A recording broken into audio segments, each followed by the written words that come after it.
Hello mga agrit, pagkatapos natin magtanim, mag-i-spray tayo ng Butachlor herbicide. Yung sinasabi ko sa inyo na pre-emergent herbicide. Kinakailangan natin isprayin yung mga tinanim natin na yan once na nag-settle down na po at wala na po masyadong tubig. Umulan po kasi kanina kaya hindi agad ako nakapag-spray. Tapusin natin yung pag-i-spray natin ng Butachlor herbicide para makontrol natin yung mga weedy rice, makontrol natin yung mga sisibol na mga damo, yung tinatawag natin ng mga dormant seeds. Ito po yung i-spray natin is Butachlor herbicide na 600 EC, no? So pagkatanim nyo at natanggal na po yung tubig, spray nyo na po to. So kahit medyo may kunting salan ng tubig, okay lang. Pero tatlong takip, no? Since ang takip nito ay maliit lang, ito lang ang takip nito. So ang gagamitin nating takip ay yung malaking takip ito. Ang laman po nito ay 4 na kutsara.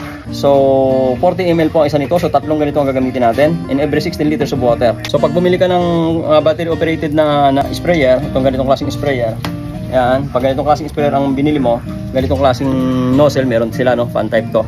So pagka in-spray mo, parang fan siya. So eksaktong-sakto, wala kang malilibanan.